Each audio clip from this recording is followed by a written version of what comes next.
Welcome to the Fear and Greed Afternoon Report for Wednesday, the 30th of November 2022. I'm Sean Aylmer. Every afternoon, we've got the 5 stories that happened today that you need to know about. Story number 1, the S&P ASX 200 finished up 0.4% to 7,284 points today.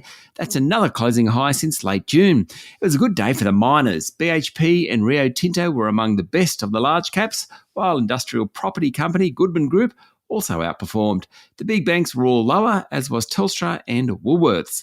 Lithium group Sayona Mining was the best performer, up nearly 10%, while next best was, no surprises, Whitehaven Coal, up 9%. Fellow coal miner New Hope also did well, rising 7%, while carsales.com jumped 5%.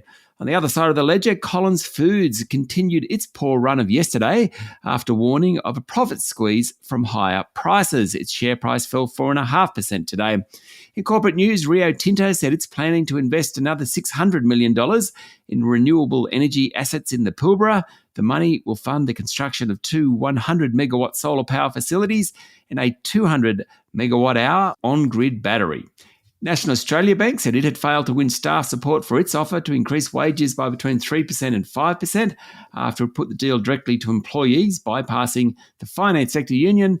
And online furniture business Temple & Webster told its annual general meeting that sales fell 14% for the period from July 1 to November 27, largely because no one is in lockdown anymore. And of course, that was when e-commerce companies like Temple & Webster did best. Story number 2, the legislation to establish the National Anti-Corruption Commission has passed Parliament.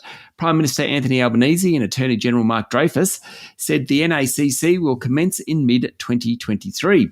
The watchdog will have the ability to investigate sitting and former Australian politicians for corruption, compel witnesses to appear, and hold public hearings in extraordinary circumstances. The National Anti-Corruption Commission has retrospective powers as well, allowing it to investigate alleged abuses of power before its creation. It was part of Labor's election campaign promise, of course, and Mr Dreyfus called it the single biggest integrity reform for Parliament in decades. Also in Canberra today, Scott Morrison became the first former Prime Minister to be censured by Parliament over his decision to take on 5 shadow ministries while Prime Minister, without telling anyone.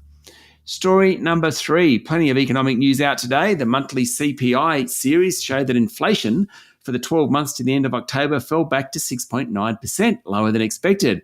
And building approvals certainly have come off the boil. Approvals were down 6% last month, much more than expected. They're now lower than a year ago. Finally, credit data was released. The pace of credit growth is falling, with housing and personal credit slowing, though business investment remains high. Story number 4, the banking regulator, APRA, has modelled the impact of climate change on the big lenders and thinks they're in pretty good shape. The Australian Prudential Regulation Authority's Climate Vulnerability Assessment said increases in loan losses arising from climate change would be unlikely to cause severe stress to the banks. However, the regulator identified mortgages in Queensland as being higher risk, given the state's susceptibility to rising temperatures. It found that mortgage loss rates in Queensland could rise by more than 35% by 2045, higher than an estimated 10% increase in New South Wales and around 6% in Victoria. And story number 5, in the US, 2 top Republicans have spoken out against former President Donald Trump's dinner last week with a white supremacist, saying the party has no place for anti-Semitism or white supremacy. Senate Republican leader Mitch McConnell and House Minority Leader Kevin McCarthy had not commented previously on last week's dinner. Of course, on Monday, former Vice President Mike Pence said Trump should apologise for the meeting.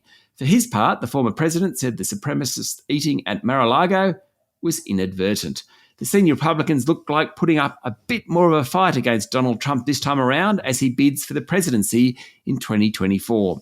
That's it for the afternoon report for Wednesday, the 30th of November, 2022. Michael Thompson and I will be back tomorrow morning with the Thursday edition of Fear and Greed.